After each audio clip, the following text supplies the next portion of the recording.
नमस्कार. महाराष्ट्र मंथनमध्ये आपणा सर्वांचं मनपूर्वक स्वागत. शिवाजी महाराजांच्या राज्याभिषेकाचं एक महत्त्वाचं कारण म्हणजे त्यांना सार्वभौम राजा अशा प्रकारचा एक प्रतिष्ठेचा दर्जा मिळण्याची आवश्यकता होती.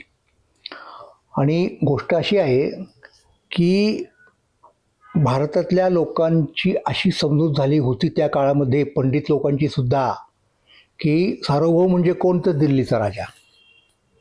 दिल्ली शरोवा जगदी शरोवा अशा प्रकारची फ्रेज पुण्यात म्हणवजा त्या काळात रूढ झाली होती. म्हणजे अगदी तुम्हाला उदाहरण जर द्यायचं झालं ना, तर मी या ठिकाणी उदाहरण देईन. ते असं आहे की मुनीश्वरा नावाचा एक पंडित होता शहाजहानच्या आश्रयाला, आणि त्यानं जो ग्रंथ लिहिला त्याचं नाव सिद्धांत सार्वभौम. आणि त्या ठिकाणी याला सार्वभौम म्हणून कोण अभिप्रेत आहे? तर जहांगीर, शहाजहान. तेव्हा त्याचं म्हणणंच असं आहे की श्री सार्वभौम जहांगीर सुनंदना हा अयम श्री शाहजहाह धरणी पुरुहूत येताम. बघा, शहाजहानला तो शब्द वापरतो, श्री सार्वभौम. आणि अशा प्रकारे तो काय करतो? तेवढ्याने भागत नाही, तो त्या शहाजहानची पत्रिका तयार करतो. म्हणजे हिंदू पद्धतीने ते कुठल्या घरामध्ये त्याच्या कुठला ग्रह आहे वगैरे वगैरे, ज्याला आपण कुंडली म्हणतो, तशा प्रकारची कल्पना त्यांनी दाखवली. तर मुद्दा मला एवढाच आहे की दिल्लीचा बादशाह हा सार्वभौम. मग अशा वेळेला तिथे धुंडराज व्यास येतो आणि शब्दप्रयोग करतो शिवसार्वभौम. म्हणून धुंडराज व्यास महत्त्वाचा. आणि हे सार्वभौमत्व प्राप्त होण्यामध्ये कोणाचा वाटा आहे? ती प्रतिष्ठा प्राप्त होण्यामध्ये तर राज्याभिषेक नावाच्या प्रक्रियेचा वाटा आहे. आणि ती प्रक्रिया कुणी पार पाडली? तर ती गागाभट्टांनी पार पाडली. हे आपल्याला या ठिकाणी समजून घ्यायला हवं आहे. ज्या गागाभट्टांनी हा राज्याभिषेक केला आणि शिवाजी महाराजांना क्षत्रिय कुलावतंस म्हणून सांगितलं, जाहीर केलं, ते मुळात महाराष्ट्रातलेच आहेत. महाराष्ट्रामध्ये विद्वान ब्राह्मणांची घराणी होती अनेक, आणि त्यातली काही घराणी तिकडे काशीला जाऊन राहिली.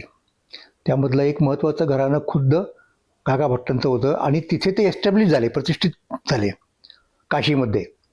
आणि त्यांचे आजोबा, त्यांचे म्हणजे वडील, आजोबा, पणजोबा, तेव्हापासूनची परंपरा त्यांची ती चालू आहे गागाभट्टांच्या घराण्याची. तर शिवाजी महाराजांचा आणि त्यांचा संबंध राज्याभिषेकाच्या पूर्वी किमान 10 वर्ष आलेलं आहे. 10, 11, 12 वर्ष म्हटलं तरी चालेल. म्हणजे झालं असं की त्या काळामध्ये जर धर्मासंबंधी म्हणजे धर्मशास्त्रातील विषयासंबंधी जर काही वाद उपस्थित झाला, तर मग त्याचा निर्णय देण्यासाठी श्रुतीस्मृतीचे अर्थ जाणणारे, धर्मशास्त्र जाणणारे कोणीतरी पंडित ब्राह्मण लागायचे. तर कुठला वाद उपस्थित झाला? तो वाद उपस्थित झाला की सारस्वतांच्या संदर्भात ते त्रिकर्माचे अधिकारी आहेत की षटकर्माचे अधिकारी आहेत. म्हणजे जर ते ब्राह्मण असतील तर ते षटकर्माचे अधिकारी, आणि नसतील तर त्रिकर्माचे. म्हणजे 6 कर्म ब्राह्मणांसाठी राखीव आहेत, आणि उरलेल्या 3 कर्मांचे अधिकारी कोण? तर क्षत्रिय आणि वैश्य. तर कोणती 6 कर्म आहेत मी सांगितली. तर त्यामध्ये याजन म्हणजे यज्ञ करवणं, यज्ञात पौरोहित्य करणं. नंतर अध्यापन, शिकणं नव्हे, आणि प्रतिग्रह म्हणजे दान घेणं, हे 3 ब्राह्मणांचे विशेष अधिकार आहेत. म्हणजे एकूण 6 कर्म झाली. पण बाकीचे जे लोक आहेत त्यांना फक्त 3च कर्म. ती कोणती? ते दान देऊ शकतात, ते यज्ञ करू शकतात, आणि ते शिकू शकतात. तर सारस्वत जर ब्राह्मण असतील तर त्यांना 6 कर्मांचा अधिकार आहे, नसतील तर नाही.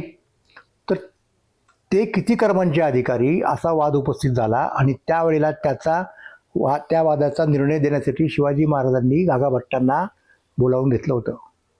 काहीतरी 1662 सालची गोष्ट आहे. आणि त्याप्रमाणे ते आले होते, आणि त्यांनी या ठिकाणी निर्णय दिला.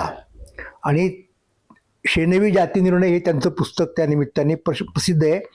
आणि त्या प्रशस्तीला लक्षात घ्या, त्या ग्रंथाला त्यांनी एक शिवाजी महाराजांची प्रशस्ती जोडली, शिवप्रशस्ती जोडली. आणि ते शिवाजी महाराजांच्यावरती केलेलं प्रशंसा काव्य आहे, त्यांची स्तुती आहे.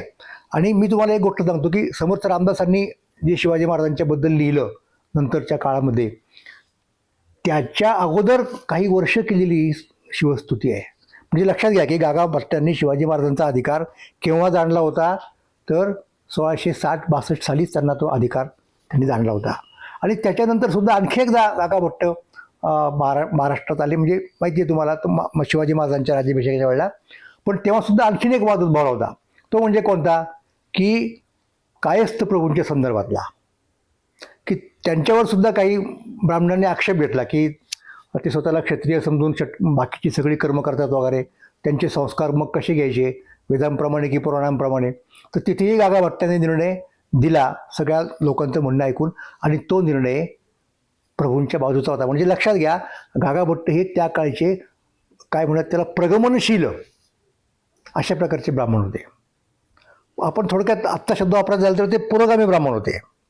म्हणजे त्यांनी तो निर्णय सुद्धा शेणव्यांच्या बाजूने दिला, आणि आत्ता नंतरचा निर्णय सुद्धा कोणाच्या बाजूने दिला, तर चांद्रसेनीय कायस्थ प्रभू ज्ञातीच्या बाजूने दिला.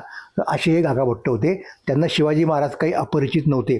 तेव्हा उत्तरेतली परिस्थिती पाहून त्यांना नक्कीच असं वाटलं असेल त्या काळात, आणि विशेषतः ज्या पद्धतीने शिवाजी महाराजांनी औरंगजेबाच्या हातावरती तुरी दिल्या आणि ते निघून गेले दक्षिणेमध्ये, ते सगळं बघून गागा भट्टांना जर असं वाटलं असेल की शिवाजी महाराजांची पात्रता आहे राज्याभिषेक करून घेण्याची, तर ते महाराष्ट्रात त्यासाठी आले असले तर त्याच्यात काही नवल नाही.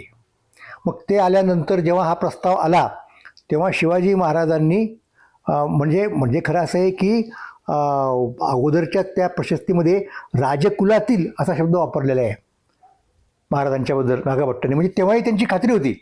मग आता जेव्हा ते आले तेव्हा कदाचित कुणीतरी निदर्शनाला आणून दिला असेल, माहीत आहे, की बाबा यांचे संस्कार जे आहेत ते झालेले नाहीत. मुख्य मुद्दा काय माहिती का, महाराज क्षत्रिय होते की नव्हते याच्यापेक्षा महत्त्वाचा मुद्दा त्यांचा संस्कार लोप झाला होता, हा एक आहे महत्त्वाचा मुद्दा. आणि ते क्षत्रिय असल्यामुळे संस्कार लोप होतो. म्हणजे काय, की क्षत्रियोचित कर्म महत्त्वाचं कोणतं आहे, द्विज म्हणजे त्रैवर्णिकांना जे अत्यंत आवश्यक आहे ते कर्म केल्याशिवाय त्यांना द्विजत्व प्राप्त होत नाही, ते म्हणजे उपनयन. तर मधल्या काळात या इस्लामी सत्ताधाऱ्यांच्या राजवटीमध्ये सगळीची उलथापालथ झाली, प्रचंड सामाजिक, सांस्कृतिक, धार्मिक. त्यामध्ये क्षत्रियांचं आपल्या पारंपरिक कर्मांकडे म्हणजे विधींकडे दुर्लक्ष झालं, आणि त्या संस्कार लोपामुळे ते सावित्रीपतीत झाले, व्रात्य झाले. तर अशा व्रात्यांना परत एकदा त्यांच्यावरती काही संस्कार करून, सावित्रीपती त्यांच्यावरती संस्कार करून त्यांना परत त्यांचं वर्ण देता येतो. त्यांच्या वर्णात, मूळ वर्णात पुनर्स्थापना करता येते, असा धर्मशास्त्राचा संकेत आहे. आणि तो पहिल्यापासून आहे, अगदी वैदिक काळापासून आहे, त्याच्यात नवीन काही नाही. तर ज्यावेळेला ही शंका निर्माण झाली त्यावेळेला अर्थात गागा भट्टांनी निर्णय दिला की यांचं आपल्याला प्रायश्चित्त शुद्धी वगैरे ज्याला म्हणूयात आपण, कारण तो धार्मिक कर्म करण्याचा मुद्दा आहे, त्यांचा व्रात्यस्तोमविधीसारखा काहीतरी आपल्याला करावा लागेल प्रयोग, आणि त्यांना परत आपल्याला क्षत्रियत्व बहाल करावं लागेल अधिकृतपणाने, आणि मग तो राज्याभिषेक होईल. आता मग मुद्दा ते क्षत्रिय आहेत की नाही, तर त्यासाठी शिवाजी महाराजांना काय करावं लागलं की त्यांचं जे कुळ आहे ते मुळातलं राजस्थानामधलं राजपूतांचं सिसोदिया वंशातलं कुळ आहे, अशा प्रकारचे कागदपत्र प्रोड्यूस करावे लागले आजच्या भाषेत सांगायचं म्हणजे. आणि ते काम करण्यासाठी त्यांनी बाळाजी आवजीला राजस्थानामध्ये पाठवलं, आणि त्यांनी ती वंशावळ आणली जी सगळ्यांना मान्य झाली. म्हणजे इथे मुद्दा कसा आहे की तुमच्याकडे काहीतरी पात्रता ज्याला म्हणतो आपण, ती प्रमाण करावी लागते. पण शिवाजी महाराजांची समकालीन जर आपण कागदपत्र वगैरे पाहिली ना, तर त्यात फक्त त्या डच माणसाने ते दिलं होतं की अशा प्रकारची शंका घेण्यात आली त्या फेबरनी, आणि तेवढंच, त्याच्यापेक्षा अधिक तिथं काही मिळत नाही आपल्याला. आणि काही लोक असतील ना, फंडामेंटलिस्ट लोक सगळ्या ठिकाणी असतात, तर त्यांच्यामध्ये अशा प्रकारचे फंडामेंटलिस्ट सनातनी लोक निश्चितपणे होते. आणि त्यांनी कदाचित असं म्हटलं असेल की शास्त्र तर असं सांगते की कलियुगामध्ये फक्त 2च वर्ण आहेत. म्हणजे हे केव्हा निर्माण झालं माहीत नाही, पण अशी एक समजूत निर्माण झाली की नंद घराणं जे होतं की नाही, मौर्य घराण्याच्या अगोदरचं, त्या नंद घराण्यामधला शेवटचा जो राजा कोणी महापद्मनंद वगैरे असेल, तो क्षत्रिय नसून तो शूद्र होता, अशी एक समजूत झाली. आणि त्याच्यामुळं त्याच्यानंतर तोच शेवटचा क्षत्रिय राजा.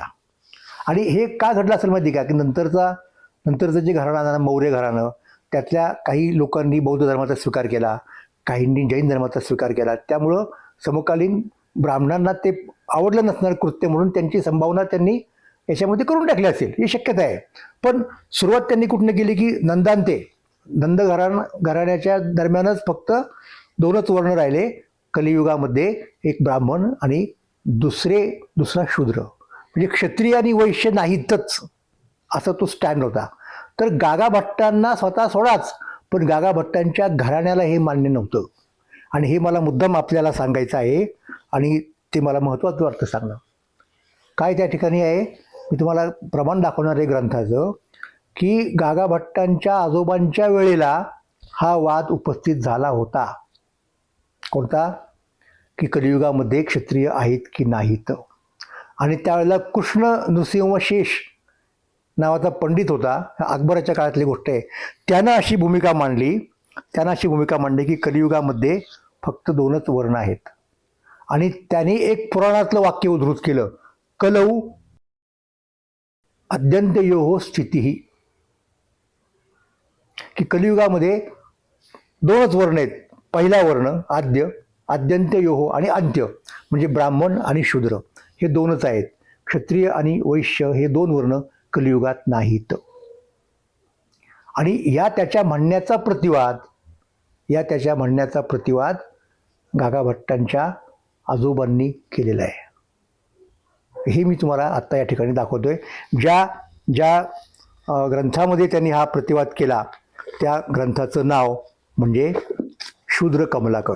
या शूद्र कमलाकर ग्रंथामध्ये हा गागा भट्टांचे चुलते कमलाकर भट्ट यांनी लिहिलेलं आहे. काय म्हणतायत ते, पहिल्यांदा पूर्वपक्ष सांगतायत. पूर्वपक्ष काय आहे की कलियुगात 2च वर्ण आहेत, बरोबर, एक ब्राह्मण आणि दुसरा शूद्र, क्षत्रिय आणि वैश्य यांचं अस्तित्व नाही. तर त्याच्यावरती ते कमलाकर भट्ट असं म्हणतायत, पहा की आमच्या म्हणण्याप्रमाणे, आमच्या म्हणजे कोणाच्या, त्यांनी आपल्या वडिलांचं म्हणणं उद्धृत केलेलं आहे. पहा या ठिकाणी ते असं म्हणतायत की कृतेयुगे ही तैही सार्धम निर्विशेषः तदा अभवन इति मत्स्योक्तेश्च प्रच्छन्न रूपः स्वकर्मभ्रष्टाः क्षत्रिया वैश्याच सन्ति एव क्वचित इति अस्मत् पितृचरणाः. कलियुगामध्ये सुद्धा, त्रेतायुगाच्या नंतर सुद्धा, द्वापरयुगाच्या नंतर सुद्धा काही क्षत्रिय काही वैश्य हे कसे आहेत, बीजभूत प्रच्छन्न म्हणजे ओळखू येत नाहीत, लक्षात येत नाहीत, कारण ते त्याप्रमाणे वागत नाहीत, स्वकर्म भ्रष्ट झाले आहेत, परंतु असे लोक आहेत. अशा पद्धतीनं त्यांनी सांगितलेलं आहे या शूद्र कमलाकर ग्रंथामध्ये की कलियुगात क्षत्रियांचं अस्तित्व आहे. म्हणजे हेच म्हणणं गागा भट्टांचं आहे. जे त्यांच्या आजोबांचं म्हणणं होतं, जे त्यांच्या चुलत्याचं म्हणणं होतं, तेच गागा भट्टांचं आहे. म्हणून मी त्यांना म्हणालो की ते पुरोगामी ब्राह्मण अशा प्रकारचे ते होते. आणि म्हणून त्यांनी निश्चितपणे शिवाजी महाराजांच्या वर्णाचा निर्णय दिला त्याप्रमाणे की कलियुगात आहेत. प्रश्न कधी आला असला, कलियुगात खरोखरच जर नसते तर. आणि त्याच्यापेक्षा महत्त्वाचा मुद्दा असा माहिती आहे का की कलौ अद्यंतयोः स्थिती हे वचन फार उत्तरकालीन आहे, मुळातल्या कुठल्याही जुन्या पुराण ग्रंथामध्ये ते सापडत नाही. हा एक आणखीन वेगळा मुद्दा आपल्याला सांगायचा आहे. तर ही परंपरा जी आहे आपल्या आजोबांची, वडिलांची, चुलत्यांची, ती गागा भट्टांनी पुढे चालू ठेवली. आणि आणखीन त्यांचा अधिकार किती होता, म्हणजे त्याला कुणी आव्हान देऊ शकत नव्हतं. ज्या मीमांसेचे ते अभ्यासक होते, म्हणजे मीमांसेचे, की ज्या ठिकाणी सगळ्या प्रकारचं धर्मशास्त्र, सगळं कर्मकांड तिथे येतं, त्या मीमांसेवरचे मूळचे ग्रंथ जे अपुरे राहिलेले आहेत ते देखील त्यांनी पूर्ण केले आहेत. म्हणजे अगदी कुमारील भट्टाचा ग्रंथ देखील त्यांनी पूर्ण केला आणि आपल्या वडिलांचा ग्रंथ देखील त्यांनी पूर्ण केला. आणि त्यातला एक ग्रंथ ज्यांनी तो पूर्ण केला ना, तो कुमारील भट्टांचा, तो पूर्ण करा अशी विनंती म्हणा, आज्ञा म्हणा, जे काय असेल ते सूचना म्हणा, त्यांना खुद्द शिवाजी महाराजांनी सूचना केली होती. आणि ती त्यांनी शिरोधार्य मानली आणि शिवार कोदय असं त्या ग्रंथाला नाव दिलं. आणि त्याच्या पुढचा मुद्दा असा आहे की यावेळेला त्यांनी संन्यास घेतला होता. तर संन्याशाने अशी कामं करायची नसतात. हा संकेत मोडून त्यांनी परत अशा प्रकारचं काम केलं, संकेत मोडून काम केलेलं आहे. आणि शिवाय वडिलांचा जो ग्रंथ दिनकर भट्टांचा तो अपूर्ण राहिलेला तो सुद्धा दिनकरोद्योत हा ग्रंथ त्यांनी पूर्ण केला. तर असा हा महाविद्वान पंडित आहे काशीचा आणि तो पुरोगामी वृत्तीचा आहे. आणि त्यानं अशा प्रकारे कलियुगामध्ये 2च वर्ण असतात हा मुद्दा मोडीत काढला आणि क्षत्रिय वर्ण असतो आणि शिवाजी महाराज हे क्षत्रिय आहेत असा निर्वाळा जेव्हा बाळाजीरावजी चिटणीसांनी राजस्थानातून त्यांचं घराणं सिसोदिया घराण्याशी संबंधित आहे असं दाखवणारे कागदपत्र आणले तेव्हा दिला. आणि त्यामुळं राज्याभिषेकाचा मार्ग सगळ्या प्रकारे निशंक आणि निष्कंटक झाला. एवढंच मला या ठिकाणी आज सांगायचं आहे.